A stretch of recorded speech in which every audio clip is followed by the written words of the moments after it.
Hola, buenas tardes. Muchas gracias por la invitación y a todos y a todas por venir, venir virtualmente a esta hora. Em, entonces, lo que yo les quiero presentar, traje un PowerPoint que les voy a empezar a compartir. Em, Me tomé como la libertad de darle como un énfasis a la presentación sobre políticas sociales y COVID. Entonces, lo que quiero hacer es primero mostrarles como el estado de la situación en Chile respecto a pobreza y distribución del ingreso, y también quiero hablar un poquito de movilidad social. Y después presentarles, hacerles como un resumen de las distintas medidas que se han tomado en Chile para ayudar a las familias. Hay algunas discusiones bastante candentes que pasaron ayer, digamos, que podemos tocarla al final con las preguntas, si es que hay interés. Y también mostrarles un poco qué es lo que se ha hecho en otros países para darles un poquito de contexto. Entonces voy a partir hablando de la situación del Estado, digamos, del arte, digamos, en términos de pobreza y distribución en Chile. Entonces, esta primera gráfica, todas estas gráficas no son mías, digamos, casi todas son del Ministerio de Desarrollo Social. El Ministerio de Desarrollo Social ha hecho por varios años un muy buen trabajo de condensar las estadísticas sobre pobreza y distribución del ingreso. Tienen muchos documentos en su página web. Eh, y son documentos bastante consistentes, digamos. Entonces, bastante útil. En general, todos estos documentos están hechos con las encuestas de caracterización socioeconómica, con la CACEN. La última CACEN que está disponible es la del 2017. El año pasado iban a hacer una, pero dado el estallido social no fue posible de hacerse. Y entonces, el último dato duro que tenemos en términos de pobreza de distribución ya está un poco antiguo, y es del 2017. Entonces, lo que muestra esta gráfica es la evolución de la pobreza y la pobreza extrema entre el 2006 y la 2017. Entonces, el 2017, que es el último año disponible, un 8,6% de los chilenos estarían bajo la línea de pobreza, de los cuales un 6,3 serían pobres pero no extremadamente pobres, y un 2,3 son extremadamente pobres. El 2,3, la pobreza extrema en general se define como aquellas personas que no tienen un ingreso suficiente para alimentarse. La pobreza de ingreso no extrema se define como aquellos que no tienen un ingreso suficiente para mantener un mínimo de condiciones de vida. Y lo que uno puede ver, se me perdió el dibujito, no, es que no voy a poder usar esto, que de repente funciona y de repente no. Disculpenme, déjenme cerrarlo. Tengo que encontrarlo. Me pasé. Ahí. Ok, entonces lo que uno puede ver en esto es que hay una caída importante en el porcentaje de personas que están en situación de pobreza en Chile en el tiempo. Desde el 2016 la caída es de casi un 30% a un 8,6%. Si uno mira cifras más antiguas, que es lo que tengo en la gráfica siguiente, esta caída es mucho mayor. Esto desde el 90 hasta el 2013. El 90 es la primera cifra de pobreza que tenemos en serio, digamos, en Chile. Porque es la primera CACEL, la primera encuesta de caracterización socioeconómica que tenemos. Hay una encuesta anterior, que es la del 87, pero que la verdad tiene algunos problemas metodológicos, entonces no se usa. Entonces el primer dato en serio que tenemos del 90. Uno puede hacer estimaciones hacia atrás, pero esas estimaciones van a ser de encuestas que no son tan buenas como la CACEN en términos de representatividad. Por ejemplo, hay encuestas, está la encuesta de empleo de la Chile, que es desde el 57, si mal no recuerdo, pero esa encuesta es solamente del Gran Santiago. Entonces, por ejemplo, no tiene una representatividad de todo el país y el foco es empleo. Uno puede hacer cosas hacia atrás, pero esto es lo que uno puede hacer de forma consistente. Entonces, si uno se fija, en el 90 el porcentaje de personas en situación de pobreza era un 38%. Aquí se ve una bajada también importante al 7,8% en el 2013. Ahora, ¿por qué no son exactamente las mismas cifras que les mostré en la diapositiva anterior? Esto es porque en el 2015 se hizo un cambio en la forma en que se medía pobreza. Se cambió fuertemente la línea de pobreza, y eso implica que hubo que hacer un empalme para hacer las cifras comparables con la medición anterior. Entonces, por eso la línea roja muestra con la metodología antigua y la línea azul muestra con la metodología nueva. Entonces, por ejemplo, si vemos el 2013, el cambio entre el 7,8 y el 14,4 es simplemente por una diferencia metodológica, básicamente porque la línea de pobreza subió importantemente con la nueva metodología. ¿Y cuál fue ese cambio metodológico? Lo que se hicieron varios cambios, pero quizás dos son los más importantes. Uno es que se empezó a usar la última encuesta de presupuestos familiares.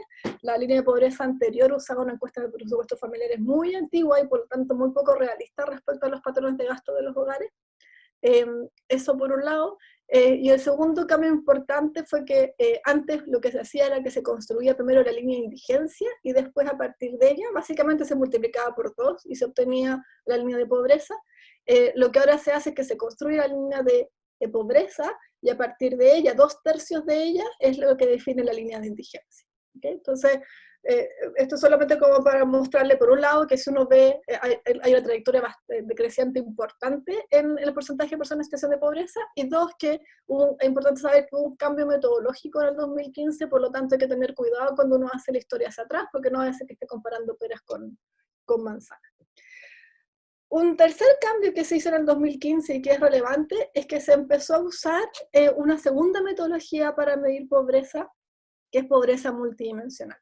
Entonces, las estadísticas de pobreza que les mostré recién solamente son pobreza de ingreso, y uno podría argumentar que hay otras dimensiones en las cuales unas personas pueden ser carentes. Si uno quiere, como era la definición de pobreza, es ser carente de algo. Y esas carencias pueden ser en múltiples dimensiones. Eventualmente uno puede ser pobre en ingreso, y ser carente de otras dimensiones o no. Eventualmente yo puedo ser carente en otras dimensiones y puedo no ser pobre en ingreso. Entonces, en esa idea también como un poco viniendo como de la idea de Zen, del enfoque de capacidades, que en el fondo lo que uno quiere es como medir todo lo que las personas pueden hacer, es que hay bastante como empuje a la literatura a avanzar en un enfoque de pobreza multidimensional.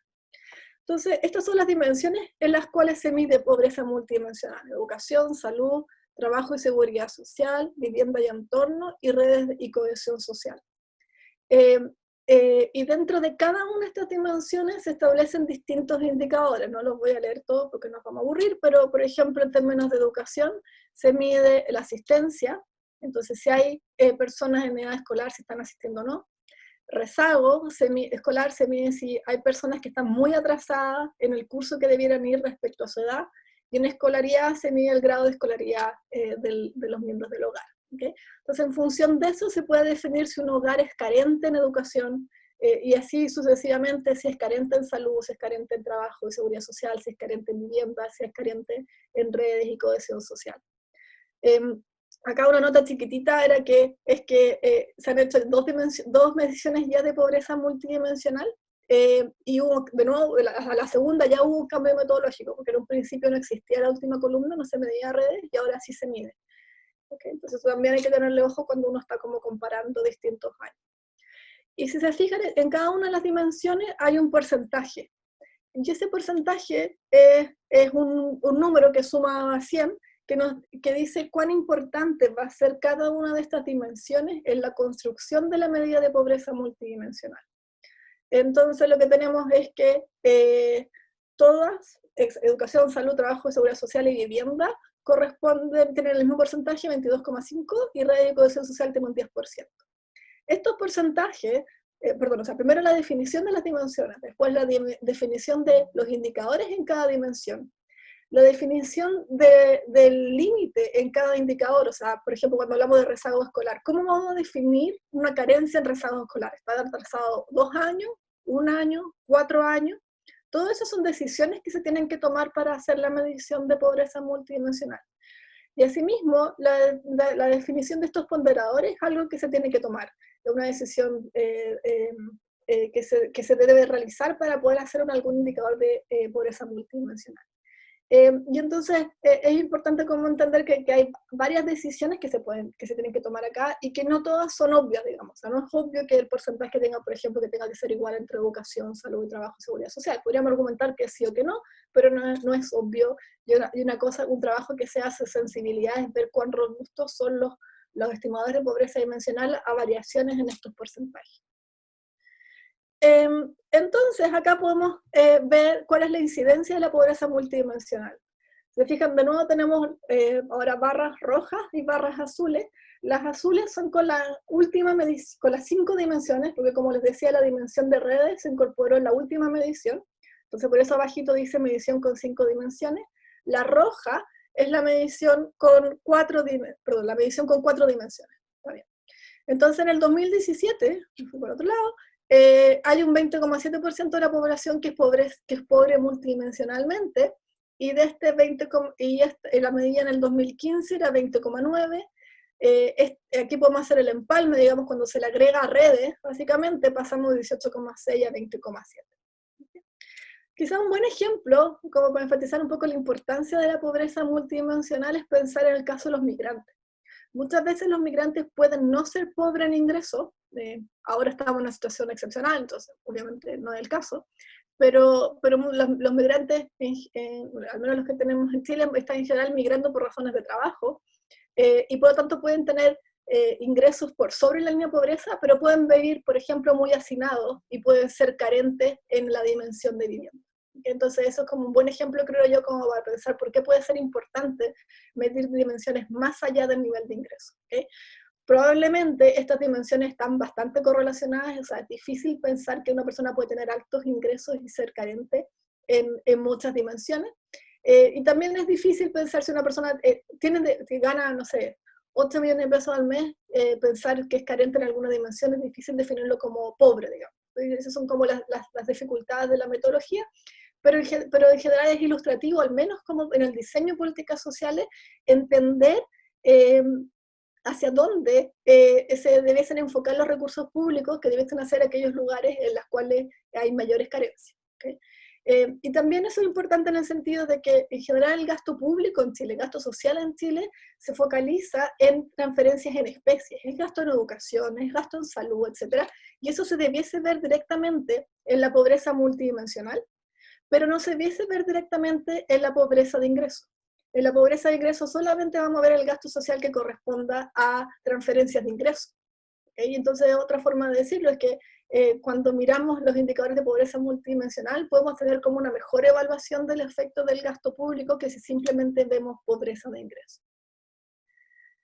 Entonces, la siguiente lámina muestra, también esto es del Ministerio de Desarrollo Social, de la CACED 2017, muestra la contribución relativa de cada una de las dimensiones, y lo que vemos que la dimensión donde hay más carencia es la dimensión de trabajo y seguridad social, sigue vivienda y entorno, y quizás la menos carente corresponde a redes y cohesión social. Y este es el porcentaje de hogares carentes en alguna de estas dimensiones. Entonces aquí podemos ver que la de mayor carencia es seguridad social, y le sigue el indicador de escolaridad. ¿Okay? Entonces esto nos puede dar como un poquito más un mapa un poco más rico respecto a la situación de la familia. Y ahora vemos como si efectivamente existe o no existe una intersección, digamos, entre las medidas de pobreza de ingreso y pobreza multidimensional. Entonces, en el 2017 tenemos 937.000 personas que son pobres, que están en situación de pobreza de ingreso, casi 3 millones que están en situación de pobreza multidimensional, y la intersección, estas personas que son pobres tanto en ingreso como en estas otras dimensiones, son casi 600.000 personas. Entonces es como una primera mirada en términos de pobreza. Entonces quizá los mensajes serían que había una disminución importante en la pobreza de ingresos, que estamos empezando a medir, digamos, 2 mediciones de pobreza multidimensional. Esto obviamente se puede hacer hacia atrás, digamos, pero esto se empieza a hacer con la CACEN del 2015, que nos da como otra medida más heterogénea respecto a las dimensiones de pobreza, y esa en los últimos 2 años, que es lo único que tenemos, vemos que permanece más bien estable, entre el 2015 y el 2017. ¿Okay? Y quizás acá me puedo saltar al tiro a quizás los efectos que uno puede empezar a pensar respecto a la crisis provocada por el COVID. Primero vamos a tener obviamente estamos teniendo una caída muy importante en términos de empleo, y eso va a tener efectos importantes en términos de ingresos, y eso va a tener un efecto importante en términos de pobreza de ingresos, y también en términos de pobreza multidimensional. Uno podría pensar que la dimensión de trabajo va a hacerse mucho más importante en términos del porcentaje de personas que van a pasar a ser pobres multidimensionalmente.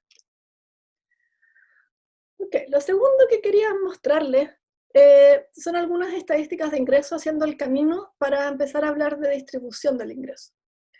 Entonces, esta cifra también el Ministerio de Desarrollo Social muestra la evolución del ingreso promedio de los hogares. Y lo que podemos ver, lo primero que podemos ver es de 2006 a 2017, empezó de 2017, es que hay un aumento de todo. Hay un aumento de los ingresos del trabajo, hay un aumento de los ingresos autónomos, un aumento de los subsidios monetarios y un aumento del ingreso monetario. ¿Okay? Entonces, en este periodo aumenta el ingreso promedio de 734.000 a 946.000 por hogar. ¿Okay? Y eso es una buena noticia, digamos, pero uno siempre se preocupa de cómo está distribuido este crecimiento. Es distinto si es que el promedio es solamente que la gente de mayores ingresos está creciendo y el resto no. Por ejemplo, un crecimiento en el cual todo el ingreso se lo está llevando las personas de menores ingresos o se distribuye en forma igualitaria. Le quería mostrar este gráfico. Esta es una medida de distribución del ingreso. Hay muchas medidas de distribución del ingreso que tienen distintas propiedades que después les podemos comentar un poco más de detalle, pero esto quería mostrarles como la figura nomás, para que tengan una idea. Esto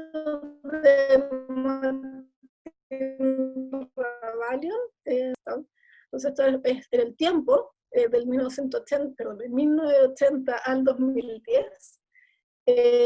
Hacia arriba está la mayor la desigualdad. Y aquí está graficado en azulito el promedio de los países en desarrollo.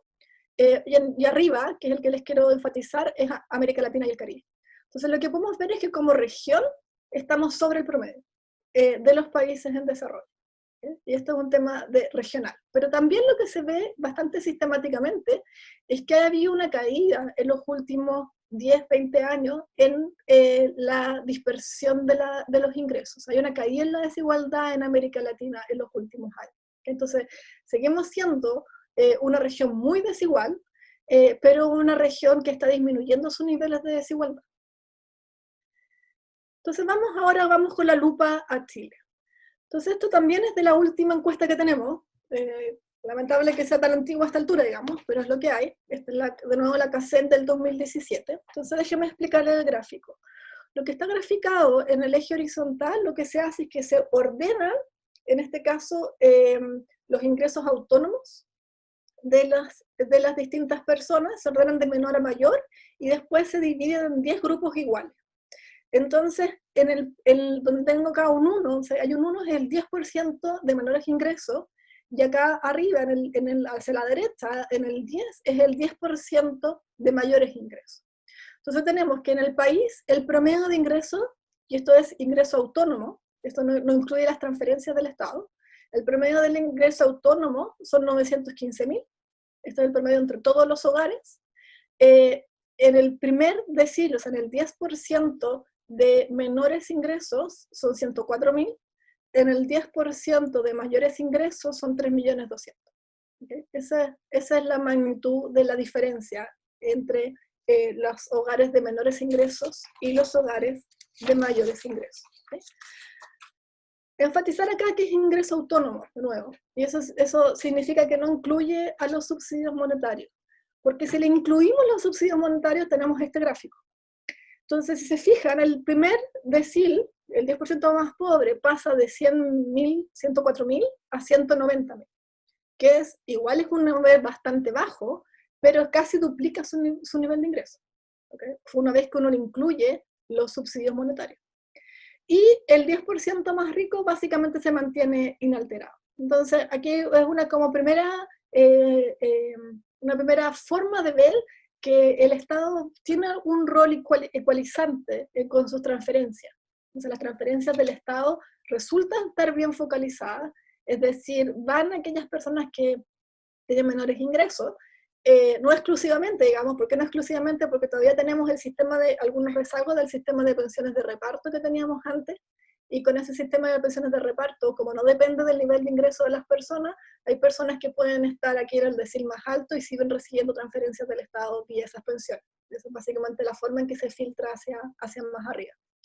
Entonces lo que podemos ver es que la desigualdad permanece, digamos, estamos hablando de 190.000 versus 3,2 millones, pero hay una disminución importante o hay un aumento importante en el ingreso de los hogares del 10% de menores ingresos. Y entonces acá podemos ver cómo se distribuye el ingreso monetario según decil de ingreso. Entonces, ¿qué significa esto? Significa que en el 2017 el 10% de menores ingresos se llevaba al 2% de los ingresos, del total de ingresos monetarios, versus que el 10% de mayores ingresos se llevaba un 34% de los ingresos monetarios. Esto suma 100 hacia la derecha. Entonces esta es una primera forma como de empezar a acercarse a un indicador de desigualdad. Ok, entonces ahora esto es un bonito trabajo que hicieron en el Ministerio de Desarrollo Social en que muestran cómo muestran distintos indicadores de desigualdad. Entonces me voy a arriesgar y voy a tratar de usar el plumón. Si se me queda pegado me disculpan y me tienen un poco de paciencia. Entonces, el primer indicador es el índice 2020. El índice 2020 dice cuánto se lleva el 20% más rico respecto al 20% más pobre. ¿Okay? El 20% de qué? En esta tabla es del ingreso total. Uno puede hacer esto con ingreso monetario, con ingreso autónomo, uno podría hacer esto con subsidio, entonces hay que tener harto cuidado cuando uno está comparando, que estemos todos hablando lo mismo. Entonces, en 1990, que es la primera CACEN que tenemos, el 20% más rico se llevaba 8,6 veces lo que se llevaba el 20% más pobre. En el 2017 se lleva un 6,5%, perdón, no 6,5, 6,5 veces más que lo que se lleva el 20% más pobre. ¿Okay? Entonces aquí, si miramos este primer indicador, vemos que hay una disminución de la desigualdad. Acá hay otro indicador que es el 1040. Este indicador, el 1040, que es cuánto se lleva el 10% más rico respecto al 40% más pobre, que trata como de capturar un poquito más allá de las personas en situación de pobreza y de tratar de acercarse a la situación de la clase media. Y ahí vemos también que en los 90 era 2,3 y ahora cayó a 1,7. ¿Okay? Si vemos el 10-10, este es el 10% más rico respecto al 10% más pobre, en 1990 era 15 y ahora es 10. Todos estos indicadores tienen la gracia que son como súper fáciles de entender y explicar, porque simplemente es cuánto se lleva un porcentaje de la población, o sea, cuánto de la torta se lo lleva un porcentaje de la población versus cuánto de la torta se lo lleva otro porcentaje de la población. Es fácil de explicar. El problema que tienen estos indicadores es que, por ejemplo, tomemos el 10-10, que es como el caso más dramático, que eventualmente yo podría ver que el índice se mantenga constante, porque el porcentaje que se lleva el 10% más pobre y el 10% más rico sea el mismo, pero pueden haber importantes redistribuciones en todo el otro 80% de la población.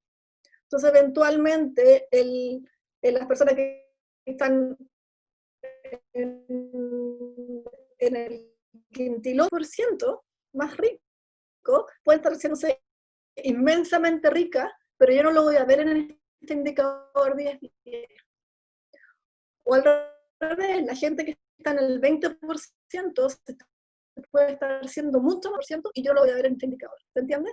Entonces la dificultad de este indicador es que no es sensible a lo que pase en otras partes de la distribución. Entonces, acá, en este indicador, yo solamente voy a estar viendo, si tengo, no paro de dibujar, si este es mi ingreso, y esta es mi distribución del ingreso, yo voy a estar solamente viendo las colas. Entonces voy a estar comparando esta cola con esta cola. Pero cualquier otra cosa con medida de desigualdad. Entonces un indicador que se usa mucho y que no tiene este problema de que no es sensible a lo que esté pasando en otras partes de la distribución es el coeficiente de Gini. Entonces el coeficiente de Gini es un coeficiente que va entre 0 y 1, entonces está entre 0 y 1, donde cuando está en 0 significa que hay perfecta igualdad y cuando está en 1 significa que hay perfecta desigualdad. Entonces, mientras más alto, es mayor el nivel de desigualdad. Lo que se puede ver es que en 1990 el coeficiente de Gini era 0,499 y en la última medición que tenemos es 0,443. ¿Okay? Entonces lo que se ve, la historia como completa que muestra este cuadro, es que usando los ingresos que se miden en la CACEN, inambiguamente hay una disminución en la desigualdad, que es quizás sorprendente respecto a lo que uno escucha como en el discurso, digamos, o la sensación de desigualdad que tenemos. Entonces, lo que los datos dicen, lo que los datos de la CACEN dicen, es que hay sistemáticamente una disminución de la desigualdad medida como uno lo mida a través de las encuestas de hogares. Y eso no es algo que esté pasando solamente en Chile, sino que también está pasando en el resto de América Latina. Este es un gráfico del CETLAS. Oye, sí, me fui, voy a seguir arriesgándome anotando. El CETLAS es un centro de estudio que está en la Universidad de La Plata, en Argentina, y tiene la gracia que ellos han homogeneizado las encuestas de hogares. ¿Por qué? Porque en los distintos países de la región podemos tener distintas encuestas de hogares y podemos estar midiendo ingresos entonces de distintas formas.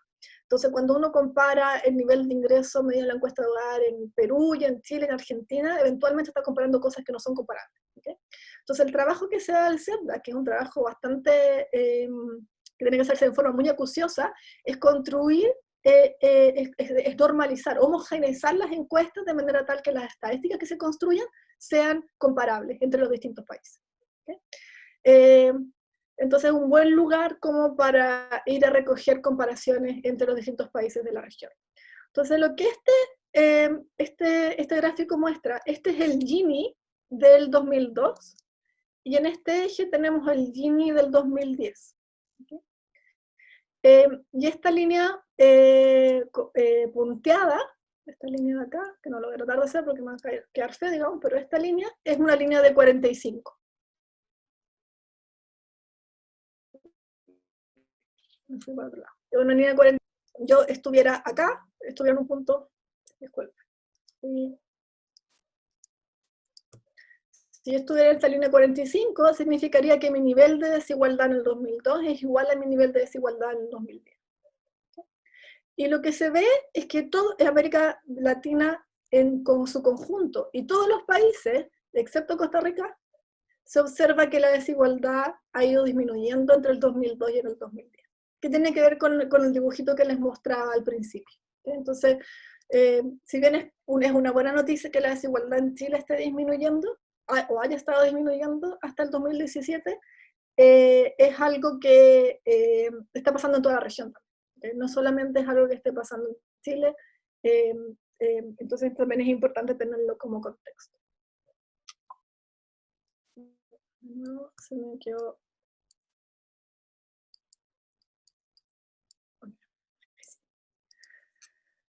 Entonces, lo siguiente que quería mostrarles, esto también es estadística del Ministerio de Desarrollo Social, este gráfico que lo que muestra es cuán importante, disculpen, son los subsidios monetarios en el ingreso monetario de los hogares. ¿Okay? Entonces dice que en promedio en el 2017 tenemos que los subsidios monetarios son un 3,3% del ingreso de los hogares. ¿Okay? Pero, y esto es algo que ya veíamos en las estadísticas anteriores, en el 10% más pobre son un 45% de los ingresos. ¿Sí? En el 10% más rico son un 0,2% de los ingresos. ¿Sí? Que este 0,2, lo que les contaba esto, que se nos desvía un poco por las jubilaciones del sistema antiguo. Entonces, eso yo creo que esto es relevante y quizás es algo que no aparece mucho en la discusión pública, es que los subsidios monetarios están teniendo un rol bien importante en mantener los hogares de menores ingresos, que si bien siguen teniendo niveles de ingresos bastante bajos, digamos, si vemos como toda la distribución, sus ingresos se ven casi duplicados una vez que se introducen los subsidios monetarios. Eso por un lado. Y por otro lado, si vemos acá en los 90, ese nivel era 16,3. ¿Okay? Entonces había un aumento bastante importante en cuán importante, o sea, la cacofonía, digamos, son los subsidios monetarios de los ingresos de los hogares. Ha crecido en promedio de 1,4 a 3,3, pero ha crecido o sea, casi triplicado en el 10% de menores ingresos. ¿Okay? Y eso es algo que hay que tenerle atención, por tanta línea, en el diseño de política social en el futuro, porque no es el caso de la situación que tenemos ahora en el COVID, digamos, en que hay que hacer todos los esfuerzos posibles para entregar los subsidios que sean necesarios para que podamos pasar la pandemia, digamos, pero sí en una situación de mayor, una vez que se empiezan a generar empleo, esperamos, y empieza el crecimiento, esperamos, hay que tener cuidado con los subsidios monetarios, porque está documentado que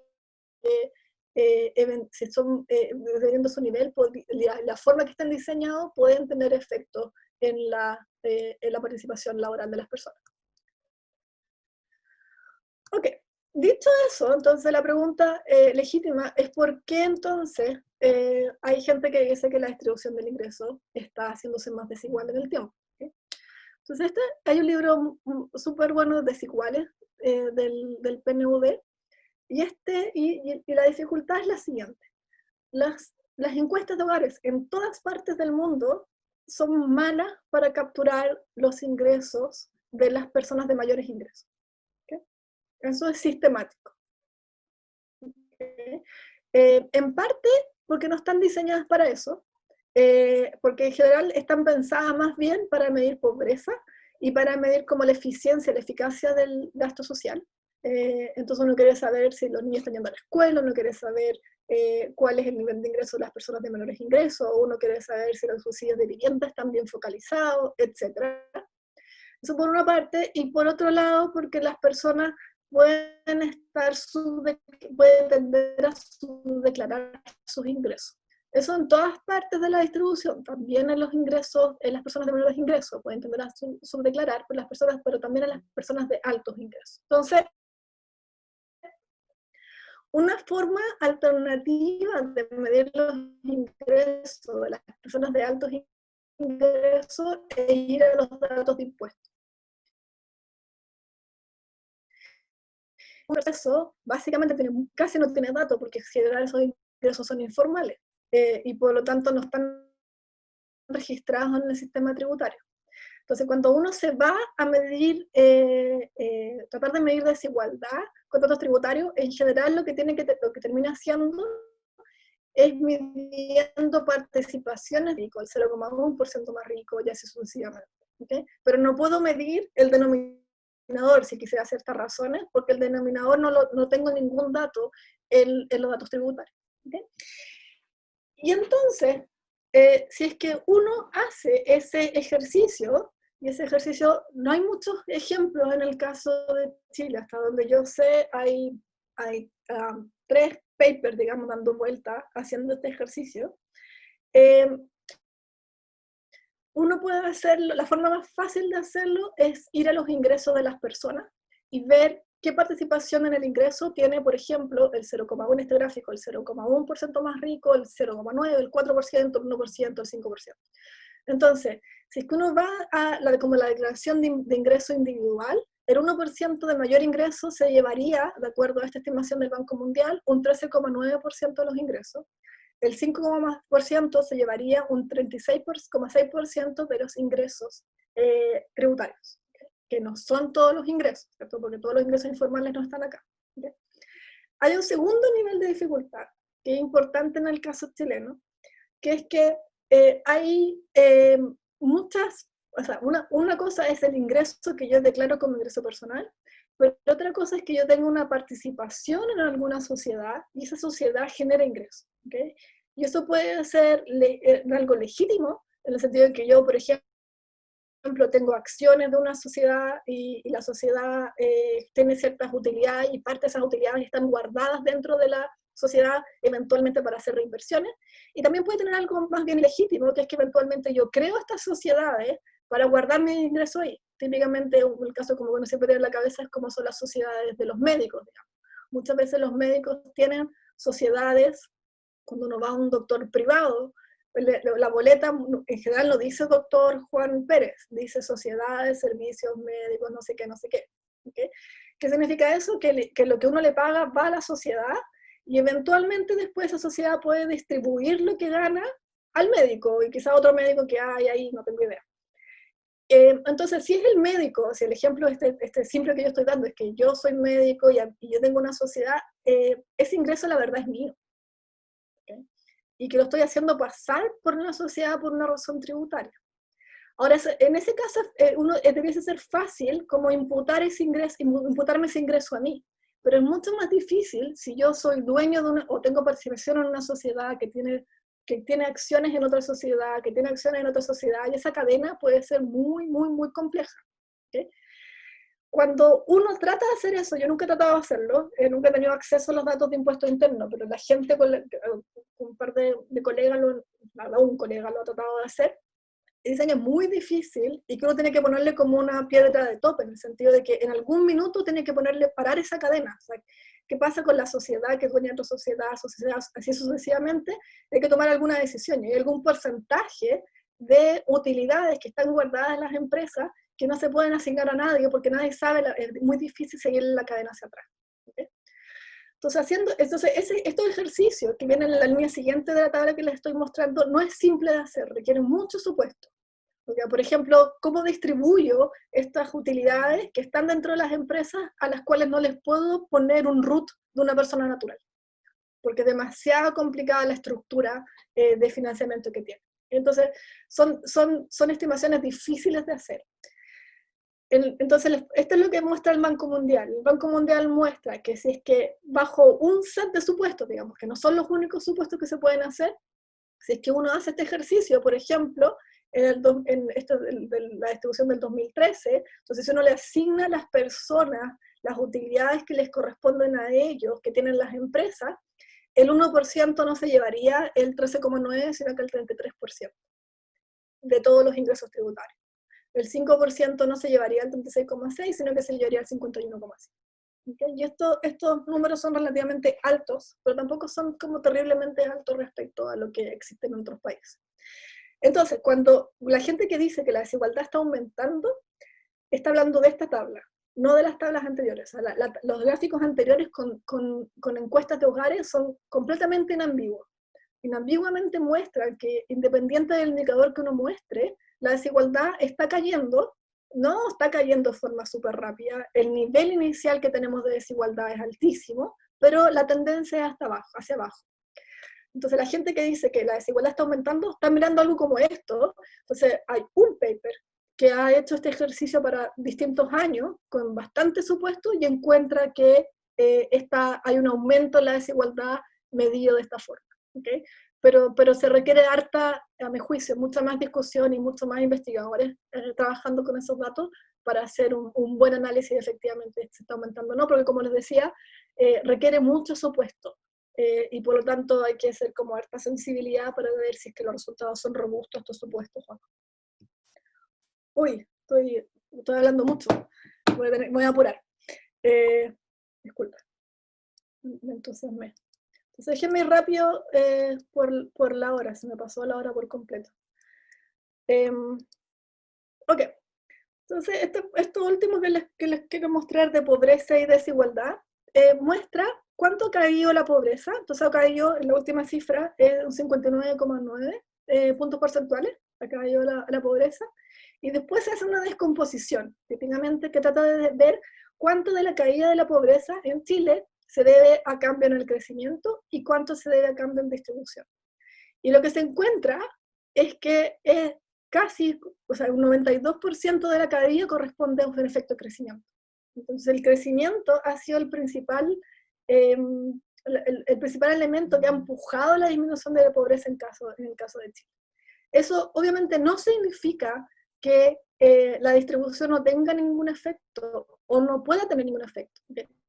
Tiene un efecto pequeño y eventualmente pudiera tener un efecto mucho más alto si es que las caídas en desigualdad fuesen más importantes. ¿Okay? Pero el estado de situación que tenemos es que las caídas en pobreza en Chile son básicamente explicadas por disminuciones por generación de crecimiento. Ok, entonces, esto es una encuesta que hace la Católica, es la encuesta Bicentenario. Y lo que la traigo porque quizás puede ayudar a explicar un poco cómo esta paradoja que tenemos, que es que la desigualdad está disminuyendo en Chile con medida con encuestas de hogares, pero la sensación de desigualdad, el estallido social va completamente en la otra dirección. ¿Okay? Entonces lo que esto muestra son estadísticas del 2009-2019, y por ejemplo muestra que en el 2009 un 27% de las personas que respondían la encuesta encontraban que era alto o muy alto la probabilidad de que una persona pobre saliera de la pobreza. Eso es 2009 y cada 16% en 2019. Todas las estadísticas van en la misma dirección. Por ejemplo, la probabilidad de que una persona de clase media llegue a tener una buena situación económica cae de 49 a 24 en 10 años. La probabilidad de que un joven inteligente pero sin recursos entre a la universidad cae de 52 a 35, con gratuidad entre medio. La probabilidad de que cualquier persona inicie su propio negocio y se establezca independientemente cae de 51 a 27. Me voy a saltar el resto, digamos, pero hay caídas importantes en todas estas zonas, ¿okay? Que son percepciones. Se escapa, digamos, a mi disciplina entender bien a qué se deben estas caídas. Yo creo que voy a cerrar con esta movilidad y voy a saltarlo al COVID porque me pasé mucho con la hora, si no los voy a aburrir mucho. Y después podemos ir al COVID si es que hay interés en las preguntas. Entonces quería cerrar con un par de cositas, esto de movilidad. Entonces una tercera entrada a la discusión respecto a pobreza es movilidad. Entonces, movilidad, ¿qué significa? Significa cuánto depende el ingreso de uno del ingreso de sus padres. ¿Okay? Entonces, en una sociedad de castas, la dependencia es completa. Si mi papá era zapatero, yo soy zapatero. Si mi papá era ultra rico, yo soy ultra rico. ¿Okay? En Chile no tenemos muy buenas mediciones de eso, porque necesitamos unas encuestas muy complicadas y muy caras para hacerlo. ¿Okay? Entonces, tenemos unas mediciones que son medias sacadas del sombrero. ¿Okay? Pero digamos, de acuerdo a esas mediciones, este es el estado de situación. O sea, hay, esto es respecto a la OECD, la OECD este puntito negro, Dinamarca sería el país con mayor movilidad dentro de la OECD, Chile está acá, y tenemos países que tienen menores movilidades que Chile, entre ellos Argentina, India, China, Brasil, Sudáfrica y Colombia. ¿Okay? Entonces, nuestra movilidad, si nos comparamos con Europa, baja, pero si nos comparamos con países de la región, estamos un poquito más arriba. ¿Okay? Entonces, eso también como que nos va en la dirección de explicar estas caídas como esta sensación de desigualdad. ¿Qué podría explicarlo a mi juicio? Y aquí estoy tirando cosas, digamos, no una explicación como completa. Este también es de desiguales y es una tabla que a mí me llamó mucho la atención. Entonces esto dice, estos son a la izquierda son los 50 apellidos con mayor porcentaje de profesionales de prestigio. Y a la derecha son los 50 apellidos donde no hay ningún profesional de prestigio. ¿Qué son los profesionales de prestigio? Esto lo hacen los autores, dicen que son ingenieros, médicos y abogados. Entonces a la izquierda tenemos que hay muchos Mates, Seger, Walker, Undurraga, Larraín, que tienen profesiones de prestigio, y no hay ningún Huenchulao, Carilao, Catrinao, Melinao, que tenga profesionales de prestigio en las cohortes nacidas entre el 40 y el 70. ¿Okay? Entonces esta es otra forma de pensar en movilidad, digamos. Una cosa es que podamos ver quizás movilidades como lo mostré en la gráfica anterior, pero yo creo que este gráfico, esta tabla, muestra que igual hay un grado importante de segmentación. O sea, no hay que ser muy brillante, digamos, para darse cuenta que hacia la derecha tenemos apellidos fundamentalmente de origen indígena, y a la izquierda tenemos apellidos de inmigrantes europeos, digamos. Y esa segmentación eventualmente es otra dimensión que tiene que ver con la desigualdad, la pobreza y la movilidad social. Ok, traía un montón de cosas del COVID, pero lo dejamos para las preguntas para no aburrirlo.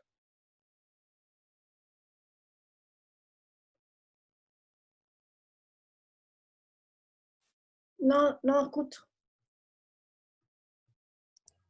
Alejandro. ¿Ahí sí? Ahí sí. Ahí sí. Perdón, estaba silenciado. Bueno, agradecerte la presentación. Creo que ha quedado relativamente claro, porque han saltado algunas preguntas, no muchas, pero han saltado algunas preguntas que voy a tratar de expresarlas acá. No sé si te las voy diciendo para que tú tomes nota y después las respondas, que sería lo más práctico, y ver cómo se satisface a los asistentes a sus inquietudes. Mira, primero, María Huenchaqueo plantea que si la nueva metodología que existe, perdón, si la nueva metodología tiene alguna, en su fórmula, puede medir la deuda de las familias. ¿Vamos de una o...? Vamos de una mejor, vamos de una. Se mide deuda, ya no se incorpora en las mediciones de pobreza. La pobreza es de ingreso. Y después está en la medida de pobreza como unidimensional de pobreza de ingreso, y en las otras medidas son tan multidimensionales, no va a aparecer directamente, va a aparecer en el gran endeudamiento si eso tiene algún efecto en alguna de las dimensiones, por ejemplo en vivienda. Entonces no, ahora hay otras formas, o sea, hay otros instrumentos, digamos, está la encuesta financiera de hogares, que es el Banco Central, que está como directamente enfocada en medir el acceso al sistema financiero y las deudas. Pero en general, ni en Chile ni en ninguna parte se mide deuda. Para medir pobreza. Gracias, Claudia. Verónica Valenzuela, que es nuestra directora de Trabajo Social, plantea que visto con la conceptualización de la política pública, dice, se garantiza el derecho a que el país sea incluido el concepto de política pública para disminuir la pobreza, digamos. No sé si eso así, digamos. O sea, la idea del enfoque de capacidades de CEN es como lo que da base a medir pobreza multidimensional. Y esa es la forma en que se hace en todas partes, hasta donde yo sé. Una cosa distinta si es que uno quiere establecer derechos en las distintas esferas, pero eso no tiene que ver como con la medición de pobreza, digamos. Uno podría ver si es que hay cumplimiento de esos derechos a través de las caracterizaciones que uno pudiera hacer a través de las encuestas. Pero como que la forma de entrar al debate de capacidades es a través, o sea, la bajada de capacidades a los datos es a través de la medición de pobreza multidimensional. Ok. Uberlinda Venegas plantea que si los indicadores o la comparación de los indicadores que se utilizan, pueden medir de alguna manera cuántas veces gana un gerente general respecto del último empleado, y si este no puede ganar más de 10 veces lo que gana el último empleado o el salario del último empleado en una empresa. ¿Y cómo mide esto el Estado? No, o sea, la encuesta, por ejemplo, la encuesta GACEN, que no tiene ningún indicador de empresa. Entonces yo no sé si la gente está trabajando en la misma empresa, no tengo cómo linkearlo. Uno solamente puede construir el hogar. Esa es la única agrupación que uno puede hacer, o cosas más agregadas, como comuna, región, etcétera, pero no a nivel de empresa. Pero sí hay otras fuentes que te permiten construir eso. Hace poco salió un estudio que yo encontré bien interesante de otros académicos de la Facultad de Economía y Administración de la Católica, que muestran, por ejemplo, que la brecha de ingresos, o cuánto más gana el que más gana una empresa versus cuánto es el que menos gana, afecta, por ejemplo, el índice de accidentes que hay en las empresas. Entonces esos datos existen. No se pueden construir a partir de la CACEN, pero sí se pueden construir a partir de otras encuestas. En el caso del Estado es más fácil, porque todos los salarios de la gente que trabaja en el Estado son públicos, uno los puede googlear. Y por lo tanto eso sí es más fácil de ser construido. Bien. Hugo Cifuentes plantea que de la perspectiva de la pensión, o como se explica la pensión del régimen de reparto que administra el IPS, que son una transferencia fiscal, es en efectivo, de esta perspectiva, un análisis que corresponde que la pensión es el beneficio que es un beneficio de la contribución desde el mismo beneficiario, digamos, del mismo pensionado que recibe este ingreso. Quiero entenderlo así como lo plantea Hugo Cifán. Sí, es un buen punto, que efectivamente si yo recibo pensión en el sistema de reparto es porque yo hice alguna contribución. Ahora, ¿cuánto contribuí? Depende de cuál, o sea, no hay una relación 1 a 1 entre cuánto uno contribuye en un sistema de reparto y cuánto uno recibe, sino que depende de las reglas del sistema de reparto. Y por lo tanto, efectivamente, la persona puede haber, o sea, algo tiene que haber contribuido para hacerse elegible para el reparto, pero no es como en el sistema de capitalización individual que tenemos con la AFP, es que la pensión depende completamente de lo que uno contribuyó. En el caso del sistema de reparto, depende de que uno sea elegible y de las reglas que existan en ese sistema. Entonces sí, yo creo que como que está entre medio la verdad, digamos. Porque efectivamente la persona para hacerse elegible tiene que haber contribuido, pero cuánto recibe no es directamente proporcional a cuánto contribuyó, porque depende de cuáles sean las reglas. Por ejemplo, en el sistema gringo, en el sistema de Estados Unidos, que tienen un sistema de reparto, las personas de menores pensiones reciben mucho más que lo que contribuyeron respecto de las personas de mayores ingresos. Bien. Paola López plantea, que dice si, de acuerdo a la experiencia, usar un instrumento RSH en focalizar recursos económicos en contexto de crisis como una pandemia o un terremoto, ¿qué dice la experiencia internacional con la hiperfocalización que observamos en nuestro país? Yo creo que esta es una súper buena pregunta y una discusión que está como en el corazón de los debates que vamos a tener, vamos a tener, espero, en los próximos meses.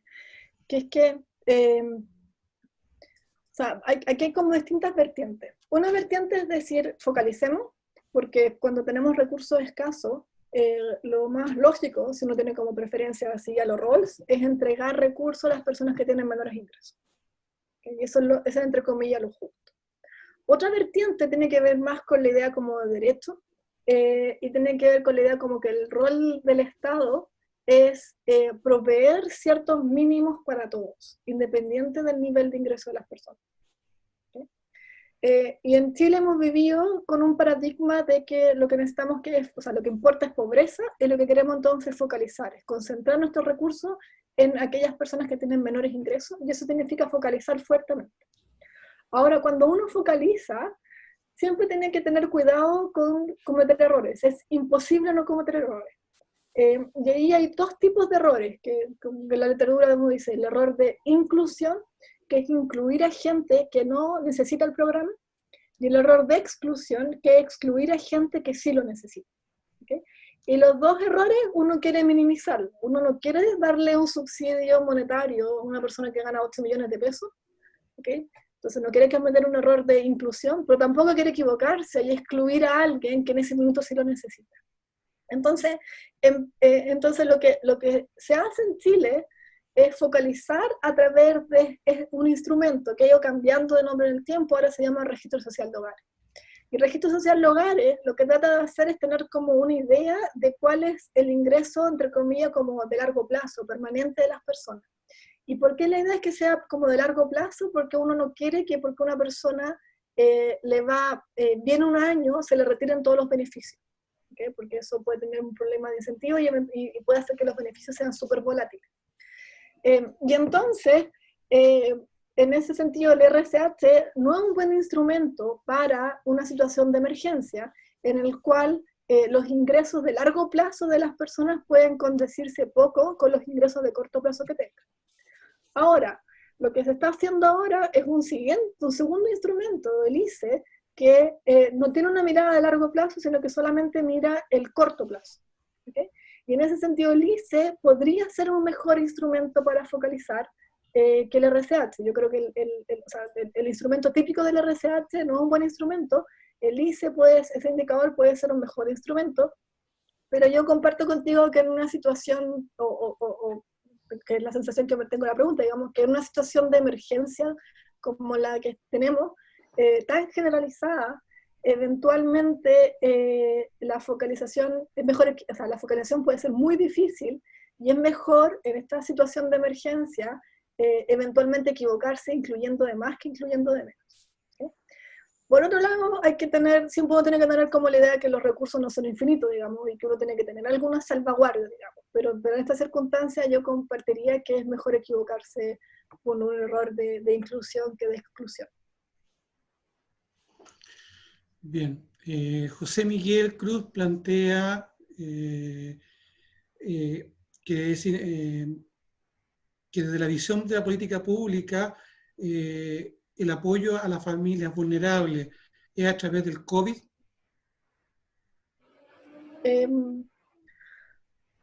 Ok, O sea, entonces, yo sí, creo que como quiere plantear que las familias vulnerables en relación al COVID, cómo están cómo se plantea de la visión de las políticas públicas. ok, ya, entonces vamos a hablar del COVID. Entonces,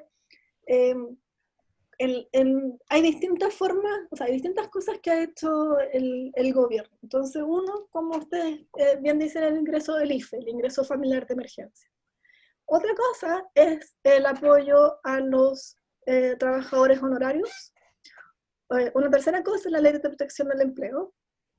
Y una cuarta cosa es esto que se está pensando para la clase media, que a esta altura yo no sé qué es, digamos, la discusión está bastante desordenada.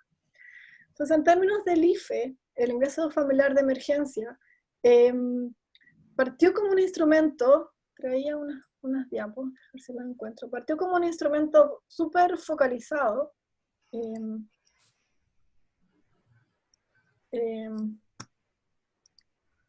Entonces primero tuvimos el bono COVID, que me lo voy a saltar, porque era muy chiquitito y fue como hecho a la rápida, digamos, para salir con algún nivel de ayuda. Después tuvimos el primer ingreso familiar de emergencia, que eran 65.000 pesos por persona, focalizados en el 40% más vulnerable. Se pensó como algo decreciente en el tiempo, con una pendiente como bastante fuerte. También incluía de una forma muy rara, a mi juicio, a los ingresos formales. Básicamente podían recibir casi la mitad, básicamente la mitad de lo que recibían los hogares con algún ingreso informal. Y mantiene este test de medio, que es lo que se usa en el RSH para focalizar, que básicamente si es que uno tiene algunos gastos muy grandes, la gente, a pesar de tener ingresos bajos, la gente, a pesar de declarar ingresos bajos, se les califica como personas de mayores ingresos, porque eventualmente, como muchos de estos ingresos son informales, no es compatible, digamos, que uno declare que no tiene ingreso y que tenga un auto de 30 millones de pesos. Entonces hay un chequeo por ahí. Entonces, ese IFE tenía, a mi juicio, varios problemas. Primero, es que era muy bajo. Segundo, era que salió tarde. Tercero, es que era decreciente en el tiempo, que básicamente yo pensaría que se condice con una idea de que la pandemia iba a ser algo como rápido y temporal. Y por lo tanto uno necesitaba algo poco y que era razonable que cayera fuertemente en el tiempo. El segundo IFE tiene varias mejoras respecto al primero, que es el que se aprobó el mes pasado, después de este acuerdo entre el gobierno y parte de la oposición. Entonces, la gracia de este IFE es que es para un espectro mucho más grande de hogares. Si se fijan, la focalización está en el 90% del RSH y el 80% del instrumento de emergencia. Entonces, no universal, digamos, pero se acerca a las personas que están en este registro social. En niveles mucho más altos, pasó de ser 65 a 100.000 por persona. Esto para hogar hasta 4 personas, después empezar a aplicar economías de escala. Incorpora los ingresos formales directamente en el sentido de que garantiza 100.000. Entonces, si un hogar gana 40.000 por persona, se le da la diferencia para llegar a los 100.000.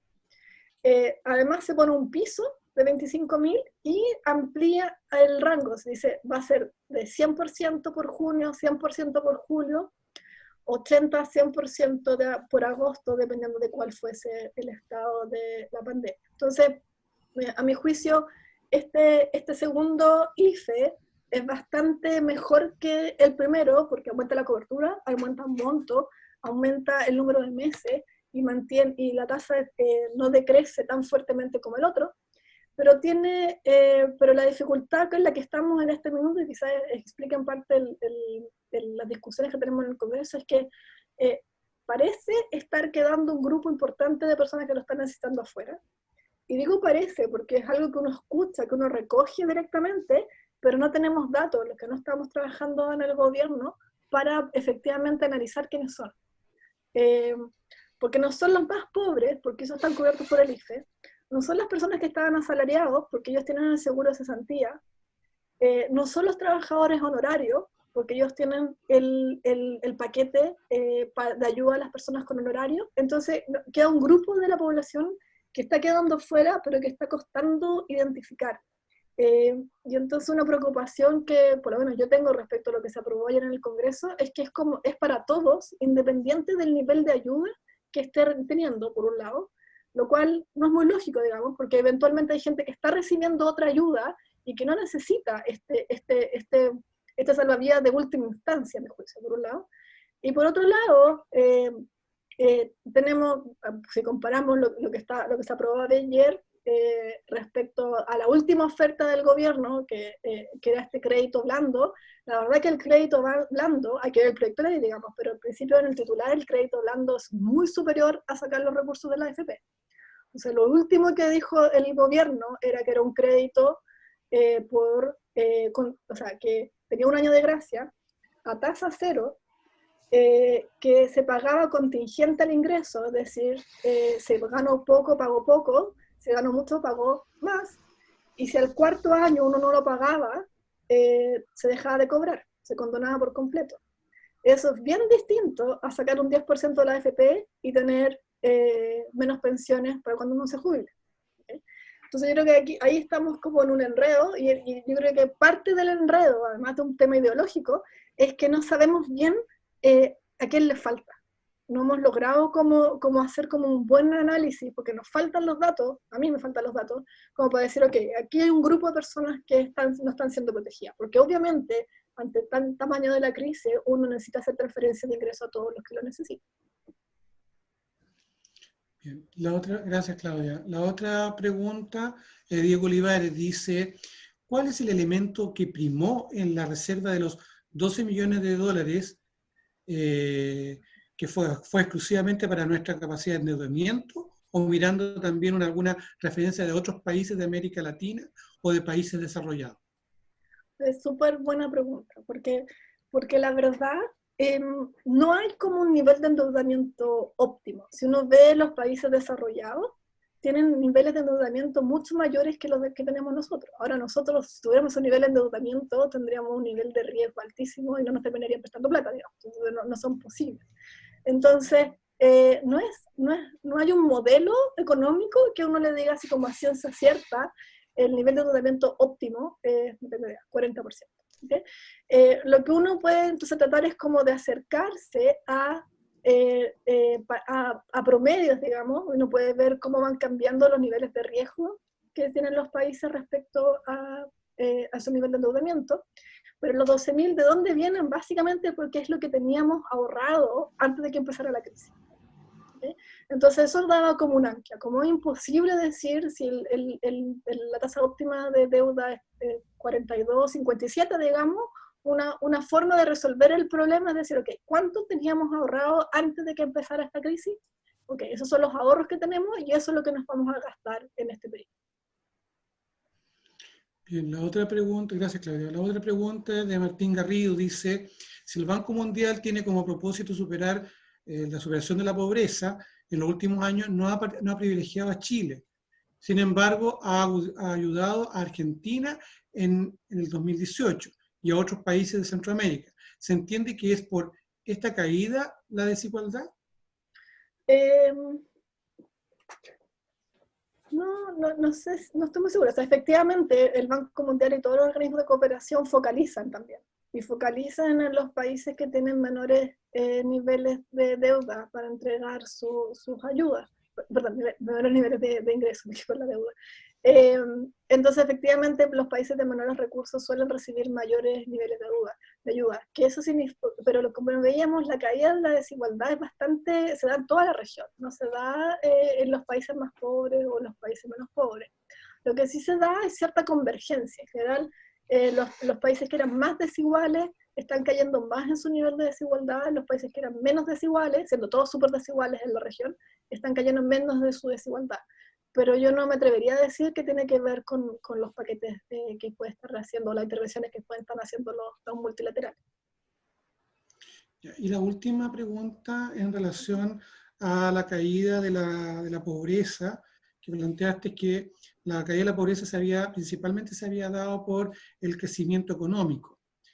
Desde la perspectiva del COVID o de la pandemia en la que estamos hoy día, se transforma en una oportunidad para replantearse un modelo económico que permita no centrarse en la caída de la pobreza, de la pobreza y de la desigualdad, por la vía del modelo económico que actualmente tenemos. Uy. O sea, yo creo que estamos en un tiempo en que no, si va a haber una nueva constitución y van a haber un montón de elecciones el próximo año, es un momento para replantearse muchas cosas. Otra cosa es lo que uno opine, digamos. A mí me cuesta pensar que no tenemos que preocuparnos de la pobreza y que solamente tenemos que preocuparnos de la desigualdad. Yo entiendo como la sensibilidad, digamos, por la clase media, pero a mí me cuesta pensar que tenemos que ignorar a las personas que no tienen que comer.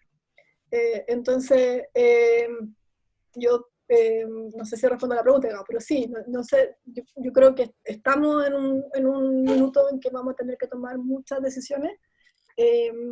Cuando hablamos como de un nuevo modelo, a mí me gustaría saber cuál es. Y en ese sentido, me encantaría aprender más al respecto, digamos. Porque mi preocupación, digamos, es que Argentina, por ejemplo, suena súper bien, pero tiene niños desnutridos. Entonces, ¿es tan bueno eso o no? Versus nosotros, digamos, que ya nuestro problema no es desnutrición, sino que obesidad. Y no significa que seamos un país perfecto. Digamos, tenemos mucha dificultad, entonces nivel de estaría entender como la lógica completa. Entonces yo creo que sí, hay un montón de cosas que se pueden hacer. Yo pensaría que parte de lo que vamos a tener que hacer es subir los impuestos, no ahora, una locura, pero si en algún minuto vamos a tener que subir los impuestos, estamos atrasados, recaudamos menos de lo que se recaudaban países con nuestro nivel de desarrollo, y eso es parte de lo que tenemos que hacer. Y tenemos que probablemente, mi sensación es que hay una demanda muy importante por mejores servicios sociales, y eso es algo que esos impuestos deberían financiar.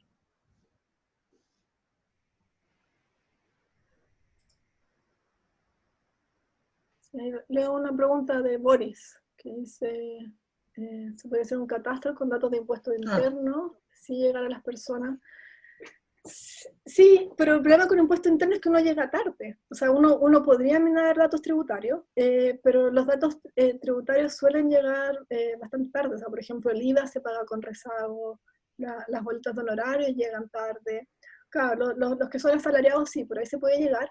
Pero adicionalmente, el problema que uno tiene con los datos tributarios es que las personas de menores ingresos en general no tienen ingresos formales y en general, o tienen muy pocos ingresos formales y sus ingresos son básicamente informales. Y claro, uno podría quizás deducir, un supuesto tendría que ser que si no aparecen en los registros tributarios su ingreso es cero. Y eso puede ser, pero hay que pensarlo también de otra forma, que eventualmente eso podría fomentar la informalidad, que siempre es algo que uno no quiere. Ahora lo estamos viendo con bastante fuerza, digamos. O sea, que ellos tener un trabajo con contrato que te permita tener seguro de desempleo vale oro, digamos. Por ejemplo, en estas circunstancias, versus ser trabajador informal en que no hay ninguna protección. Entonces hay que tener cuidado con eso. Entonces, el dato tributario se puede usar, pero el problema es qué hacemos con los ingresos informales, que es donde está el corazón de la gente que necesita más ayuda. Bien, bueno, como no hay más preguntas, bueno, agradecer a Claudia por por la exposición, por la brillante exposición y clarificando todas las dudas que se han presentado respecto a raíz de la exposición de ella. Y bueno, qué más agradecer a todos los asistentes y eso. No sé si creo que responderle a todos. Y muchas gracias. Muchas gracias a ustedes por la oportunidad y por quedarse esta tarde. No, gracias a ti, Claudia. Gracias a todos. Y no se olviden, por favor, de contestar la encuesta que está en el chat. Okay. Gracias. Gracias. Chao. Que estén Chao, bien. muchas gracias. Chao. Muy bueno. Gracias. Chao, Muchas felicitaciones, gracias. Claudita. Muy bien. Gracias. Saludos. Muchas gracias. Y felicitaciones a la Gracias. Gracias. Vale. Gracias por la exposición. Muchas gracias por Muy clara la Gracias a usted. respuesta. Gracias. Gracias por participar. Muy amable.